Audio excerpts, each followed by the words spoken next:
to Blissfully Aware, the show in which three opinionated people discuss what's going on in fandom and nerd news in general. I'm Bliss, and as always, I'm joined by my two lovely co-hosts, Kelty and Kendra. Hello. Hello. It's us. So y'all, a lot happened this week. A lot of stupid shit happened this week. Yeah, I mean, a lot of like nothing, like a lot of just same old, like there wasn't anything hugely like never before seen in fandom stuff. Nope, just all the same bullshit again. All the same bullshit again about fandoms I don't know, but 22 Jump Street. It's important to talk about, a 22 Jump Street situation. It's important to talk about because, as previously stated on the show, social media now gives these lunatics access just to the professionals, like the creators who make these cartoons that they love so much, and they try desperately to implode their careers. That's a new phenomenon. That is, yeah. Yeah. So, a positive... Said the word positive and then regretted saying the word positive. It's a positive that came out of a negative. Yeah. As good as could be hoped for. Yeah, there was a wholesome enough ending to this one. Y'all know what Vocaloids are? I do not. I've had it vaguely explained to me a few times. I get it in broad strokes. Yeah, I also don't know 100% what it is. I know that it's... Well, I'll just read you the wiki. Thank you. Because I'm an old... Yeah, I'm too old for I mean, this. Vocaloids come from, like, the early 2000s. They're not that new. I'm still too old for this. So Vocaloids is a software voice bank developed by Krypton Future Media, and it has an official moe anthropomorph, a 16-year-old girl with long turquoise twin tails, pigtails. Miku, I did know that. Yeah. So this week, two fan artists drew a persona version of Miku, where she is portrayed as a plus-size black trans woman. Uh-oh. She's super cute. I already know where this is headed. Yeah, the art is in the doc I sent you in case you want to peek at it, but she's really cute. She's super cute. So the art is really precious, and I actually had the opportunity to speak with this artist, the original designer artist. They were very nice. They were very, very nice. And we'll get back to things they say. So, like I said, this artist and their friend both put up their versions of this character. And are immediately inundated with hate and transphobia and racism. And just some good old-fashioned, like, antis showing up with the... Number one tweet I saw was, "Thank you, honestly, you finally gave me the push I needed to kill myself." Which, classy. Interesting. Wait, so why are antis mad at this? Racism. Or just, I assume the antis are mad because it's different, or they're purists. Or she's 16. Antis are mad because they're TERFs. Well, I mean, I know why the antis are mad. I just want to know why the antis think they're bad. I would say I think the antis believe it's just a purist sort of thing, trying to not fuck with the character, because the biggest thing was Miku can't be black. Okay. Was why? Like the generic complaint. So yeah, they got a bunch of hate, but they were pretty quickly surrounded by the fandom, which I thought was fairly wholesome. Bunch of people came in, defended them, chased off the antis with, pitchforks and wasp spray. Yep, bear repellent. And in a way to try and cheer up the artists, because they were kind of downtrodden, Of course. Despite the fact that you get surrounded by a circle of protection, it's still a frustrating and difficult thing to have to deal with. Yeah. So a friend of theirs came up with this idea, Mikusona Monday. Okay. Apparently, there was already this thing where people would post their fan art of Miku, on Mondays. Alliteration. Uh-huh. And so they decided to co-opt that a little bit and have everybody go out and make their own Miku personas and just get weird with it. Be positive, do whatever you wanted with it. And it caught a lot of traction. They're cute. It was really cute. There were so many amazing versions. There was wheelchair Miku and Mexican Miku and Turkish Miku and hijab Miku. I saw the Mexican one on your feed. They were cute. Yeah, I saw another one today. It was really cute. It was great. It was really nice. And eventually, the official Hatsune Miku Twitter retweeted this tweet by a user called Jazzy, who said, "Remember that Miku loves you no matter who you are. If you're seeing this, I hope you have an amazing day." Which is really nice. Mm-hmm. And then the CEO of Krypton Future Media, Hiroyuki Ito, I'm very sorry if I mispronounced that, he released this statement saying, "Throughout the years, we here at Krypton Future Media have done our best to provide platforms, such as Hatsune Miku, for creators of all races, nationalities, languages, ages, genders, and sexualities to express themselves. Additionally, we have hosted events across the world for people to come together to share their love and appreciation for their own communities. Although we are based in Sapporo, Japan, we here at Krypton have heard the voices of the Black Lives Matter movement and will renew our commitments to spreading a culture of respect and inclusivity through creation." They also donated all the proceeds from the Digital Mirage Online Music Festival to the Equal Justice Initiative, Color of Change, and Performing Artists charity. So that was really cool. That's so cute. Yeah, just a really nice, wholesome end to the drama. Mm-hmm. And like I said, I got to speak with one of the two original artists, and they said, more than anything, they were overwhelmed by the support they received. Aww. From not only people who knew them, but the community at large. And they were really just blown away by how kind people were being. So just, be nice to each other. It matters to some people. Yeah, especially the downtrodden and the marginalized. Mm-hmm. Aww, these are cute. I'm going through the tag, and some of them are really cute. Oh, there's a Sonic one. Shout out. Man. That's a fandom that will never die. It will never die, but it's so perplexing to me how active and far-reaching the fandom is for having pretty awful and sporadic source material. Yeah.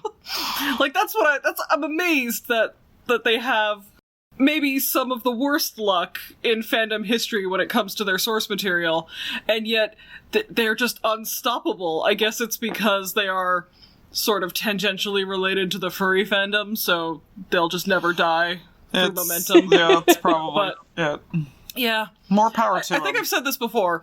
I just sort of wish I was a furry sometimes, because that fandom is just so all-encompassing and, active and, for the most part, nice. I know furry drama is, its own category of elite drama, but for, I'm gonna say, 9 times out of 10, it looks like just kind of a nice, chill place to have sex in animal costumes.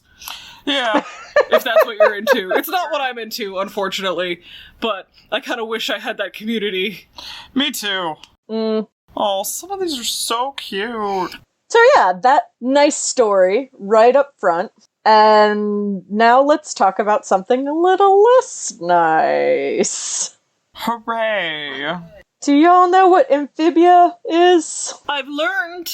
Yeah. I did not prior to this week. I found out against my will, but It was on my radar off in the distance, because it's not really my thing, but a bunch of people who like animation, there's going to be bleed over in fandoms. Especially American, or like Western animation, like non-Japanese animation.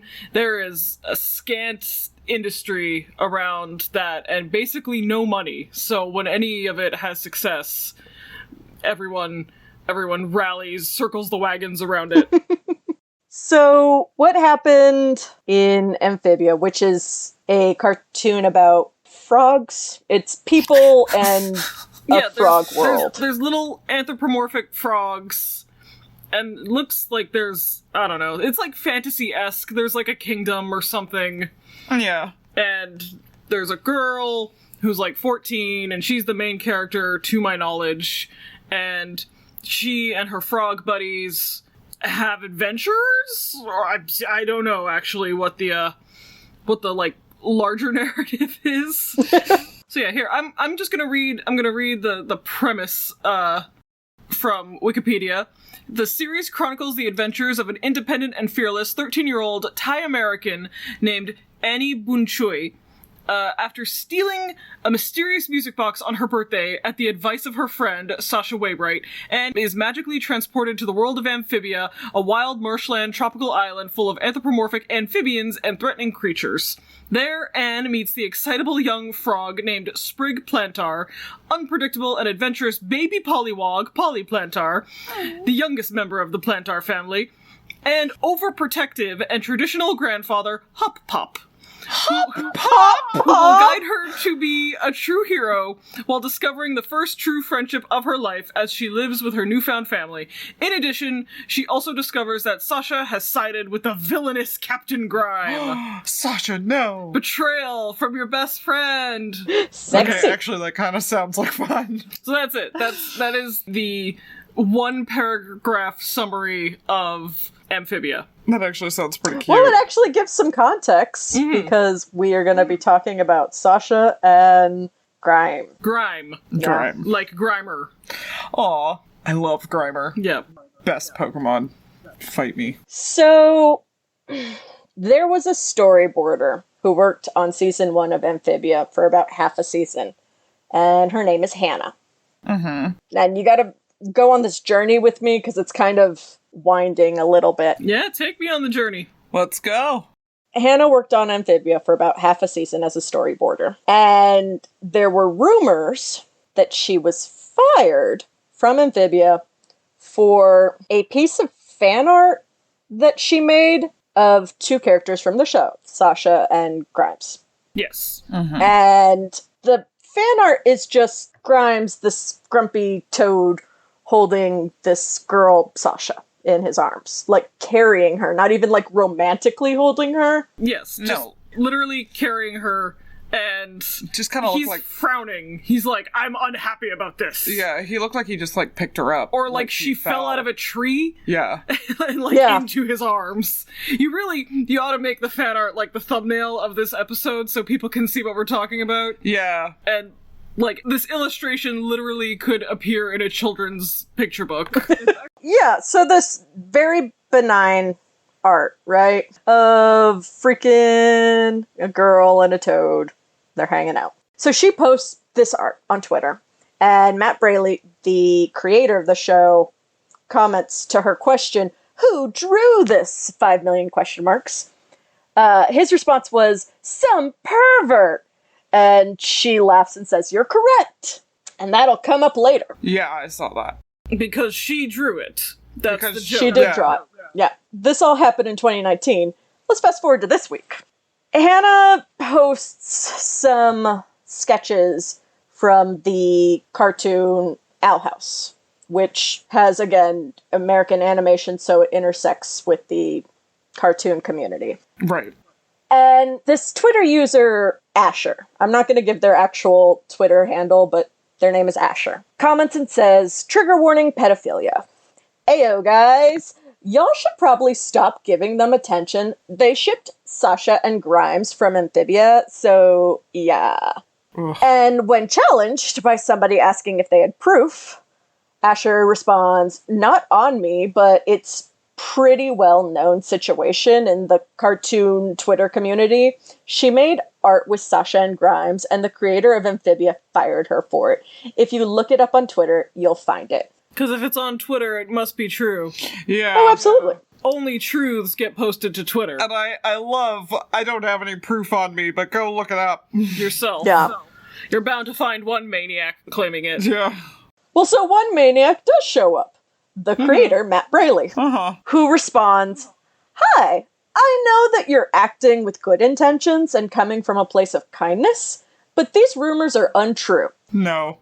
They aren't. Hanna was amazing to work with, and I would hire again in a heartbeat." So, they're not coming from a place of kindness, Matt. No. God, no. And they caught a lot of shit for that. And I understand as a creator, you don't want to shit on your fans necessarily, but... They're also not technically... I mean, they are unconfirmed to be fans.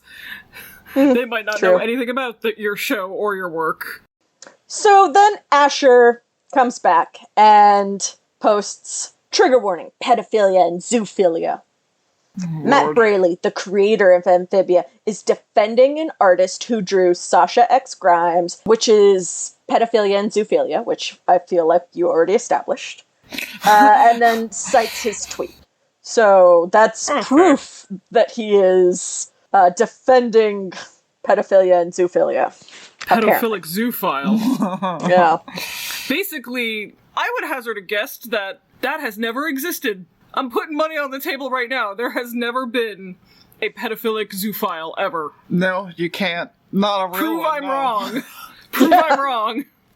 No. Find me a case. Find me a case in a court system anywhere in the world. I dare anyone. I will pay to have documents translated. Because I thought we were still talking about fic for a minute, and I was like, don't. Don't encourage them, they'll find it, and then it'll be all of our comments. But, yeah, in real life, you can't pedophilic zoophile. I mean, you can. It's just unlikely. I mean... You would they're have to have two separate both. things. You would have to... Yeah, because you can't... You can't be attracted... Well, I guess I'm not... No, I would never say you can't be attracted. Some whack job out there is. But, like, whether we're taking this to mean one definition of young animals, I hazard a guess that has never happened. I would bet $100 that is Canadian dollars that has never happened. Or you are both pedophilic for humans in addition to being a zoophile. Which I would also say, I would put $100 on that. Yep, I don't think that that's a thing either. Both of those disorders are so rare that I would put money on them never co-occurring in any human being ever. No. Maybe. I'm sure, I don't know. There's always the one, right? The exception to the rule. Not one who's been caught. Well, that's the thing. Like, find me a documented case of someone who has been tried for both of these crimes. Mm-hmm. Listeners, this is your chance to make 100 Canadian dollars. That's like $80 for everybody in America. Which is like 50 pounds, which is like 40 euros. Yeah. So it gets less and less enticing, but I promise. I mean, do it for the clout, y'all. We're good on it. We're Find good on me the that promise. freak. Find me that whack job. So when creators weigh into dramas, we've discussed this before, it exposes them even further to the fandom and tends to ignite a lot of opinions. And boy, were there some. Yeah, it always backfires. I think perhaps in this unique circumstance where one of your employees is being accused of pedophilia and zoophilia, I feel like that warrants a Twitter statement. Yeah. I would say that warrants charges. But, you know, I'm not them. I mean, I don't fault him for weighing in, but it certainly did get everybody all riled up on both sides. Pro shippers were mad that big mad, that he was saying that this person was coming from a place of kindness, because they weren't. And that was fairly obvious. It was, but also I understand why he's trying to be, like, the moderator here. No, and I mean, like I said, I get that. I just... That is the reason why pro-shippers were mad. This is a stupid reason to be mad. And then Antis were mad, as we said, because he was, big air quotes, defending this heinous act. And complaints ranged from, the girl is canonically 13, the Toadman carrying her and blushing in the pic is very much a crusty-ass adult in the show that the artist worked on. Uh-huh. To something that is gonna really piss Kelty off, but for those wondering, the Toad is definitely adult-coded. He literally has a dark, gloomy voice and age lines. No matter what they say, he's an adult. So that's super pedophilic, and I'm livid. He's an adult Toad. He's an adult Toad. He's like 2. Alright. So, I'm just gonna say something. You people don't know what coded means. Coded is used when you can't be explicit because of laws or things that make it difficult to get past censors in media. So, like, for example, queer-coded. There's no such thing as adult-coded. It's not illegal or wrong or even semi-shady to have an adult character in a TV show, even one about minors. Adults exist, and they're allowed to exist in the same space as minors, and for that matter, child-coded is also not a thing. The thing is, I will specify, usually when an auntie says child-coded, what they mean is, this person is neurodivergent, which is a little frustrating as someone in their 30s with autism, and like, I think about this all the time when people try and explain what child-coded is. Like, I like pink and candy, and I act like an anime character. And for some reason, the fact that I'm 32 doesn't actually matter, because if I were a fictional character, these people would think that the relationship I have with my girlfriend, who's 2 years younger than me, is pedophilic. On her behalf, she would be the well, but from several villain. angles, because, well, I actually don't know what encompasses neurodivergent anymore. It's such a fluid term that means nothing. So, I don't know whether or not my mental illnesses warrant classification as neurodivergent as well. I don't care. Don't answer me. But so there's that angle wherein because you are autistic, you don't have agency. Yeah. So I'm abusing you. There's the other angle that we knew each other when we were both underage, so it's incest or pedophilia. Both. And Let's there's just the be third safe. angle that because you are older than me, there was a span of time where you were of age and I was not of age. So it's pedophilia from your end. Yes, even though we were not dating at that time. No. Not that it fucking matters. Not that it matters. But I just wanted to specify because it just makes it even more ridiculous. Also because the age of consent in my country is not 18, so that's a meaningless number to me whenever people are like, they're not 18, they can't consent. It doesn't mean anything to me. Yeah, you guys really need to brush up on your laws if you're going to be calling us pedophiles. Yeah, that shit is slander.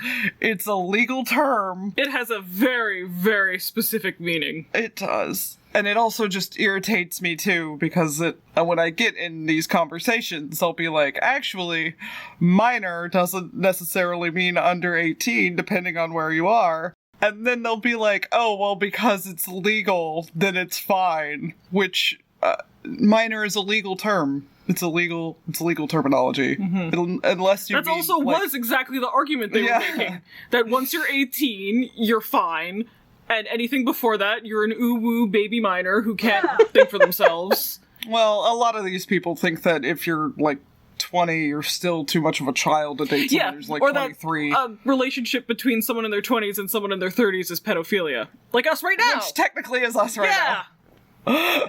I can't wait for the RCMP to come busting in my door with fucking tasers and pilly clubs. Mm-hmm. Good times. Fucking projecting coding on people.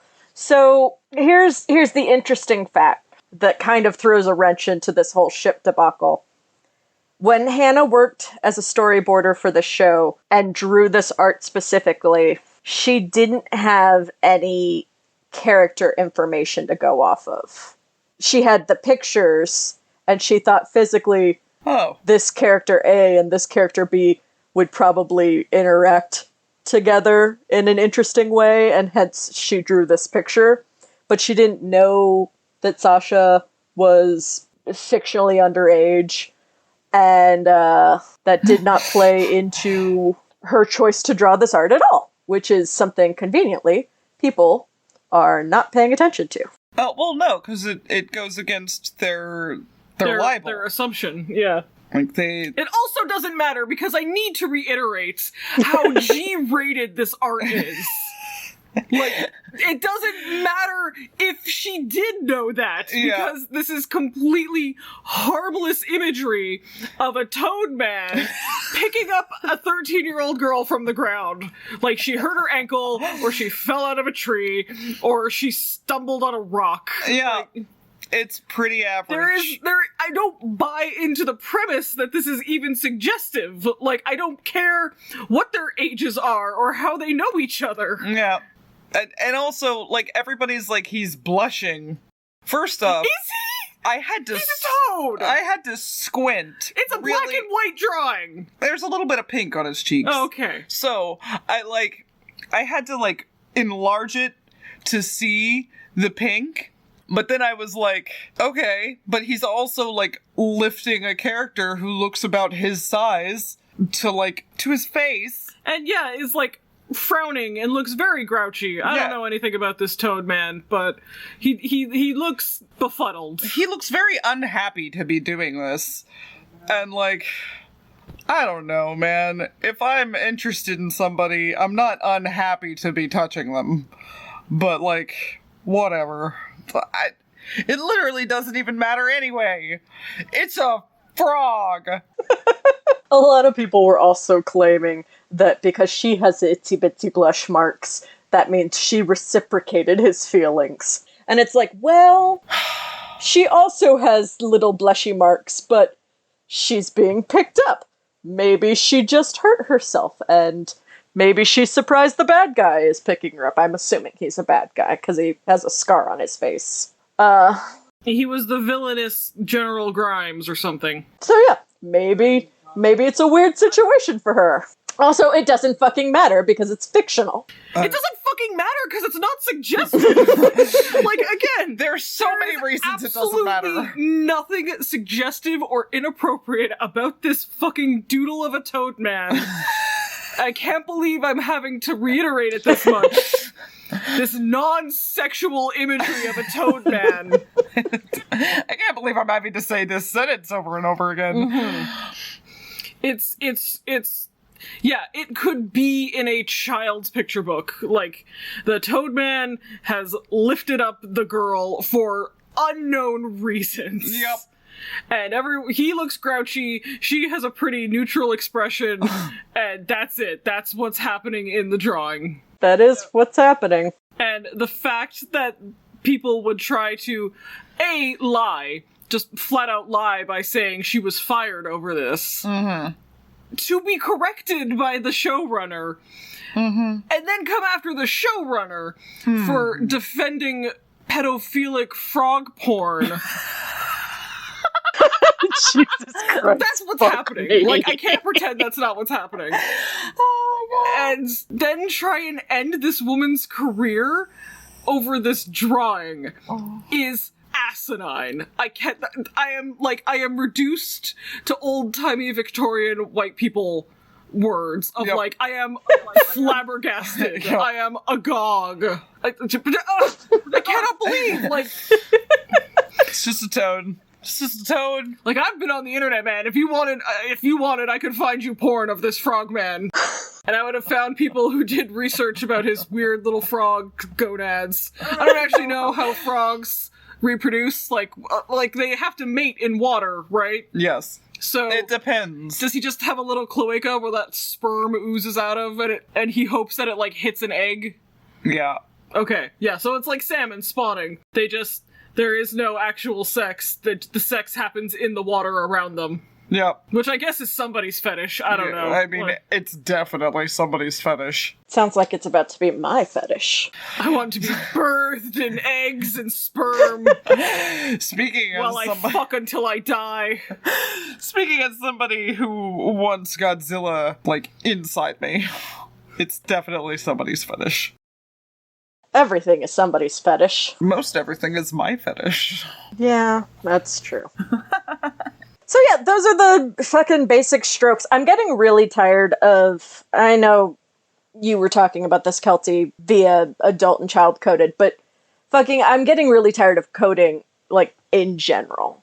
I want this word to stop for a minute so I can have a break. Well, it's the new word, like, problematic or romanticized, where someone heard it in their sociology and or gender studies class and went absolutely buck wild with mislabeling it around the internet, using it on their anime and their cartoons and their weird Vocaloids, and now it has permeated the discourse, and everyone is misusing this specific literary term to mean whatever the fuck they want. Yeah. With a veneer of authenticity because it sounds vaguely academic. And it's happened with, romanticized, it's happened with fetishism, it's happened with abuse, it's happened with discourse. So, the discourse eats itself in the end. Which, not for nothing, but to those of us who have taken classes or read about psychology, My fucking... or suffered through fucking literary analysis courses for my fucking degree. Yeah. Ugh. Or literary analysis courses, you don't sound smart. You actually sound really dumb. Yeah, you sound like a toddler using words they don't understand. Exactly. Discourse, romanticism, normalize, sexualize, fetishize, all have very specific academic meanings that are used in the context of critical literature analysis and or, analysis of art, analysis of media, whatever. Valid. Education. Oh, fuck off, Liz. And you can't... Oh my god, if anyone ever says, you're valid to me, I'm gonna lose my mind. That's valid. That's like, fuck you. She loves me. Oh, yeah. I get really tired of these children, man. I get really tired of these children. Because words mean things. Words mean things! God damn it! Do you know what else I get really fucking tired of? I wasn't going to talk about this, but now I have a hair at my butt about it. Common internet etiquette. Oh, right. Yeah.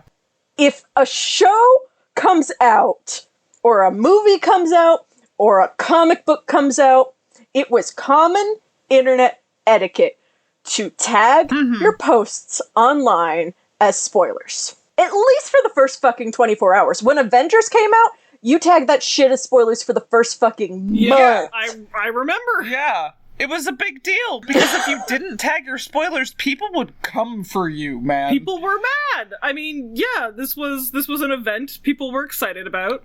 They wanted to have the undiluted experience for the first time. Like, I am of the opinion that some people tag spoilers for things that are not actually spoilers. Like, the Avengers movie is about superheroes. Like, that's not a spoiler to me, but some people are absolutely insane about what information they consider a spoiler. Yeah. But when it comes down to, plot details, or who lives and dies, or who kisses at the end, yeah, that was the norm. And I don't think that, knowing how something happens, or how it ends, or how it turns out, dilutes or reduces an experience with a text. But I do think that having the first, like, undiluted experience with a text without information is something. Like, that's an experience you can't ever get again. Yeah. I don't know. Having been a person who has been on the internet for a long time, I have had my fair share of being spoiled for things. And it doesn't ruin the whole film, let's say. No. But it does sort of suck some of the joy out of even having that first viewing experience. Because I guess I now unwillingly know information. And I'm talking like actual plot information or character information. I'm not talking, fucking Captain America's in this one, spoilers. But yeah, no, it bums me out a little bit. And yeah, and like, it's just common decency. It's just polite. It's polite. And I pointed that out to a couple people this week when a new episode of Hell of a Boss came out, and some people were posting actual screen caps of a character development moment. And I said, hey, that's spoilers. You should tag spoilers. And I got called a cringe baby, a Karen, a drama monger. God forbid the old on the internet ask the young to consider the enjoyment of everybody else. Well, and here's something I've noticed, that I guess this has to do with your space on the internet being focused around social media, so you very much get to tailor-make kind of your own experience. But people on the internet now react to moderate disagreements as if it were a personal harassment campaign. Yeah. Mm-hmm. Like, every time. If you are politely like, hey, tag your spoilers, people interpret that, or at least they pretend to interpret that, as a personal attack against themselves. I guess because they just exist in this, like, bubble of positivity that, you know, no dissenting opinion is ever heard. I mean, you'd think that I murdered their mother in front of them. Mm-hmm. Yeah.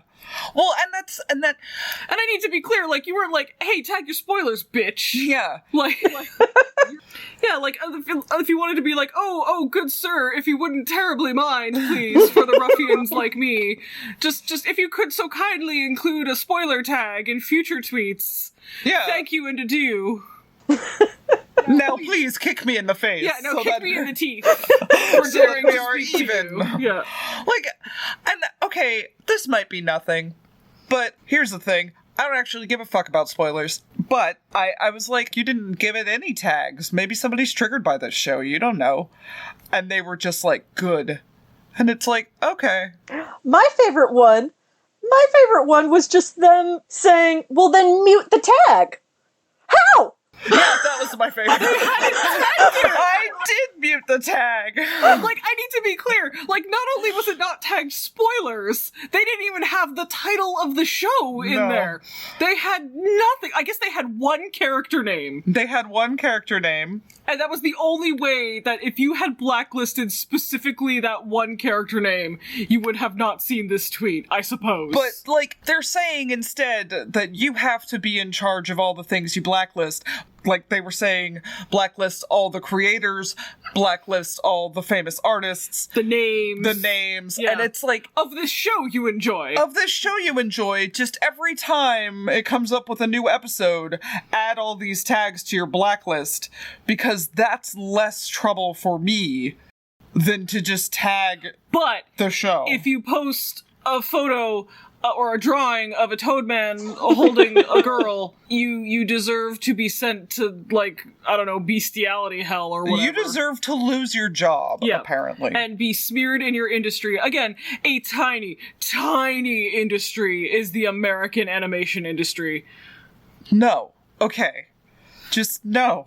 That's not how this works. It is, though. It's how it works because it's less inconvenient for them, and that is what they care about. But, like, that's the thing, is that they act like they don't.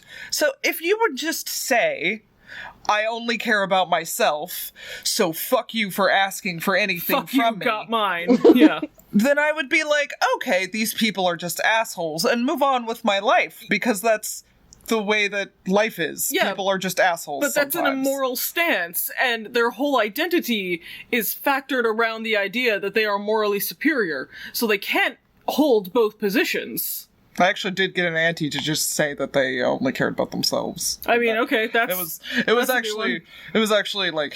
It was refreshing. Yeah. Like, I only care about what I want, and, like, that's still reprehensible, but at least you're honest. Yeah. I don't know what happened to I don't like it. I miss that, man. Because I don't like a lot of things. And I think a lot of things are stupid, or gross, or just badly written. And I moved on with my life. And I don't know why these people have to act like not liking something is a moral stance.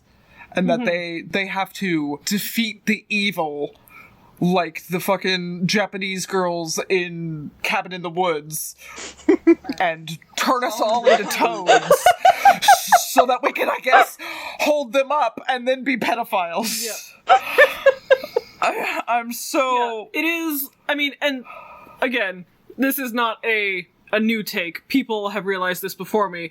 But Antiism is a very American phenomenon because it's kind of uniquely based on American Puritanism and American carceral practices, where in America, crimes are best met with violence and incarceration. Even non-violent crimes, like no matter what the crime is. And Puritanism, a Christian morality that holds that things are either all the way good or they are all the way bad. There are two camps. It is on you and, following the teachings of Jesus to know which camp is which. And there is no nuance or intermediary. And because America is these two things, it is a hugely carceral model of justice, and steeped in Puritanism. Even though the Puritanism around Antiism is secular in nature, it still operates the same way. So you have, I don't like this thing, but you can't just not like a thing. You have to apply a moral filter over it. So if I don't like a thing must be bad. And what do we do with bad things? We put them in jail. And we take away their rights, and we incarcerate them. And that's why Antiism is, like, a uniquely American phenomenon. Also, particularly because it's usually about sex and non-normative sexual practices, which is the most puritanical, danger zone ever. Any sort of sex that isn't man, woman for the purposes of procreation is bad wrong. And... and you see it to lesser extents in, other former British colonies, a little bit in Canada. We have some absolutely insane laws on the books around particularly sex work. And you see it in England, you see it in Australia.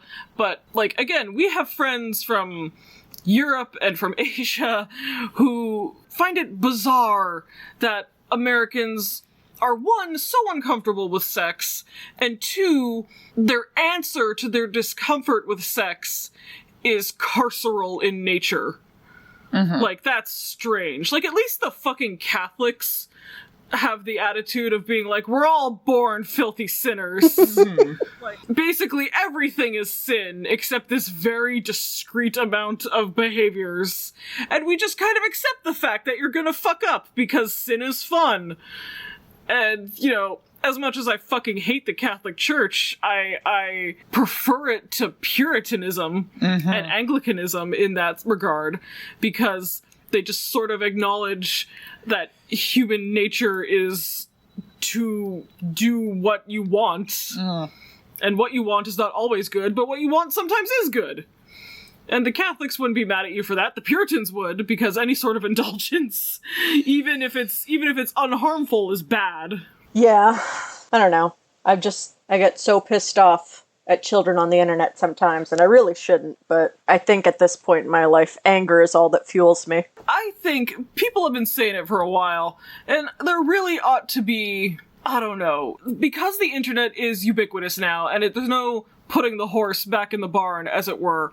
There has to be some kind of, educational program or something like internet literacy that we start teaching kids in as young as kindergarten and grade 1 and stuff, because like I said, parents use smartphones to babysit their kids. Yep. And they have so much access to the internet, and the internet is not segregated. It is not, after hours. The internet is whatever you want to look up, when you want it, 24/7.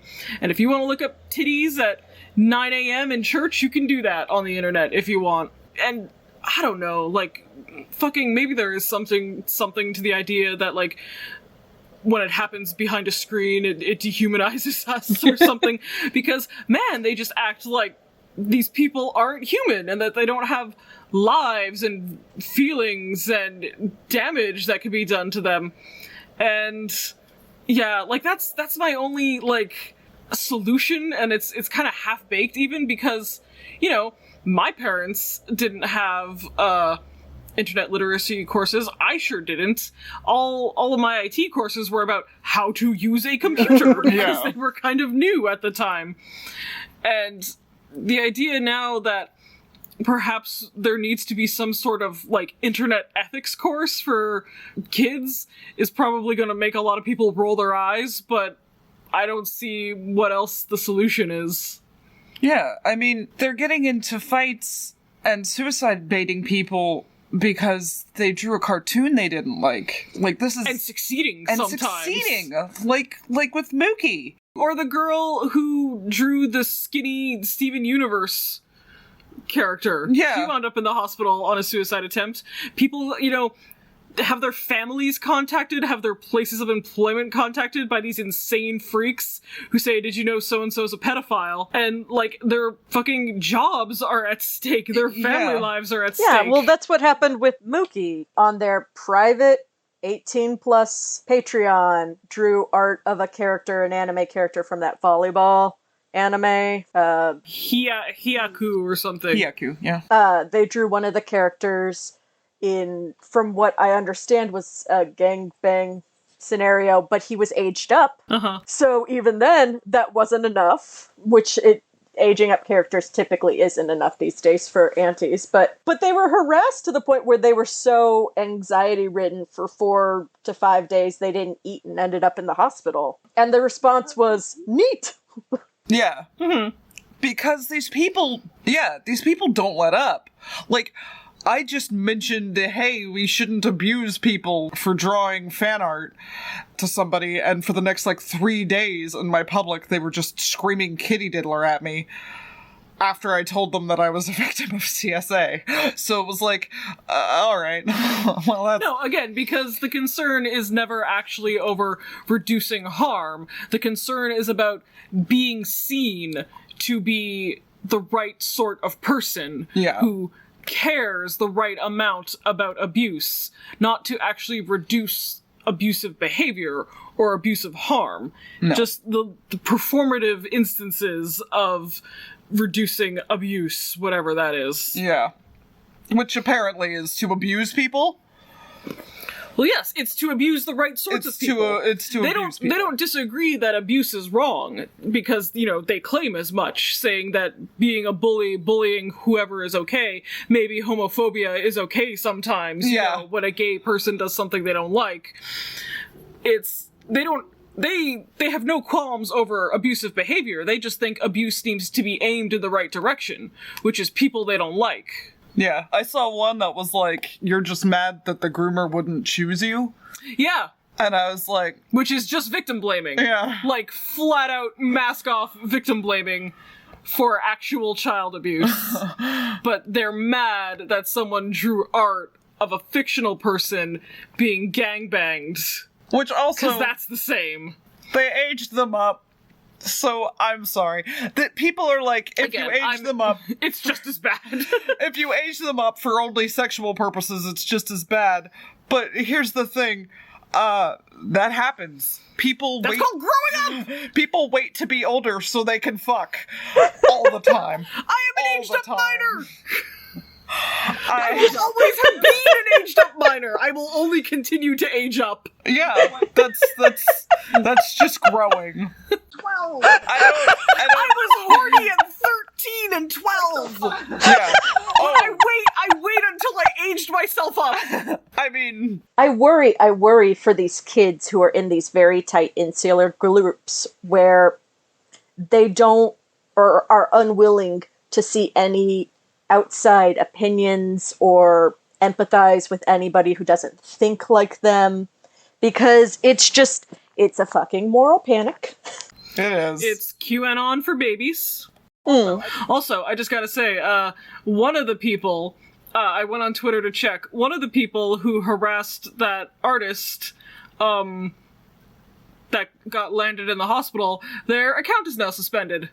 Good. So that's nice. Oh, Yeah. that is nice. Look, 2 wholesome endings to these stories. There we go! We went on a little emotional arc in this podcast today. Sweet. Aw, well, did we talk about the thing? I think so. I think we talked about the thing. I mean, I feel like we're gonna be talking about antis until they all fucking drop dead. So. Yeah, I mean, this is now just an anti-podcast at this point. Mm-hmm. I mean, it's supposed to be about fandom, but fandom and antis have become so interwoven. I mean, they've been overrun. Yeah. And I wish we could just go back to, like, the old-timey ship wars. Like, you know, Team Jacob versus Team Edward and stuff like that. And we kind of got to do that with, like, the Voltron Yeah, a little bit. ship war. But then you it went insane. That's because each side is accusing the other of pedophilia, which is not as fun. Yeah. Yeah. Well then, y'all, if you want to find us online, you can find us on Twitter and Instagram at Blissfully Show. A link to our YouTube is there. And if you're watching on YouTube, go ahead and smash that bell, like, subscribe, comment. I don't care. Whatever. Do what you want to do. Or don't. Who cares? And actually, before we go, I want to give a big shout out to Discourse Liz over on Twitter for being a champ and helping me collect a bunch of receipts for the show. They've done that before, and big fan. Go follow them. So, until next time, bye! Bye. Bye.